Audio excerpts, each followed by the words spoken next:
Doesn't usually work. I mean, if someone's genetics are amazing and it can overcome the lack of nutrients that they're going to get from the vegan diet, then that's great. I mean, I have one story, for example. I have Jamie who lives with me, and she's a physique female with a tremendous amount of muscle. And she did the vegan diet for a year or two, and she she had a perfect vegan diet, like a balanced diet, eating very healthy. But she became deficient, noticeably deficient in nutrients. And when she just introduced even just salmon, so she got omega-3 fatty acids, and eggs, so she got cholesterol and protein, amongst the many other vitamins that are in it, her health improved, her mental function improved, and she put on a ton of muscle.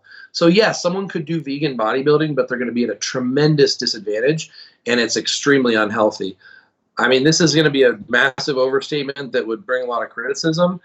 But remember, I'm pulling from a lot of data, maybe more data than anybody else has access to.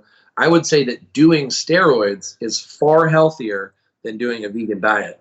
Oh, actually, I have to say one more thing about a vegan diet. I'm being too general. Our DNA, our genetics determine what diet we respond best to, and our lifestyle as well. There are some people who are going to respond really well to a vegan diet. Let's say 10% of the population will respond really well to a vegan diet. 90% of people are going to be malnourished, reduce their quality of life, and reduce their length of life by doing a vegan diet. So just because we see someone that performs well on a vegan diet, their genetics might be optimized for that vegan diet. Just because we see someone that performs well on a carnivore diet doesn't mean that's the best diet for everyone either. I think if you had to pick one diet that's probably the healthiest for everybody, it's probably the paleo diet. But even that, some people, some small amount of the population might not respond as well to the paleo diet as some other diet based on their DNA.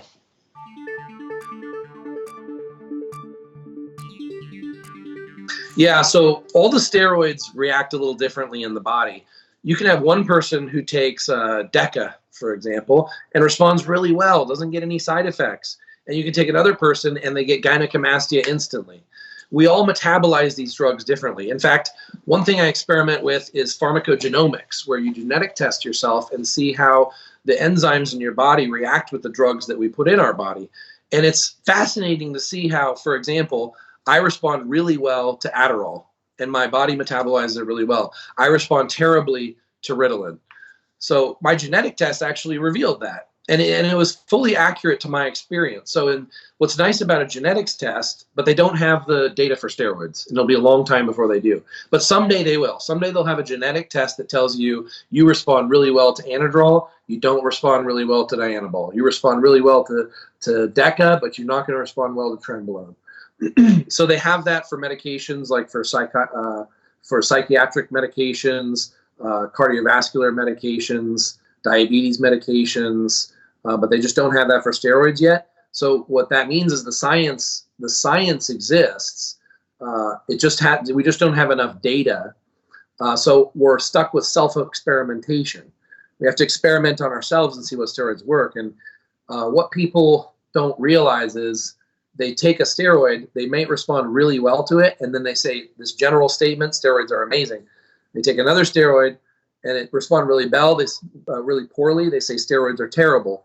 You have to understand that all of these steroids react differently to the body, and to become an expert on and find what steroids work for you takes a lot of experimentation. You can't just copy someone's cycle from online and expect to get the same results someone else got, because our genetics are very different.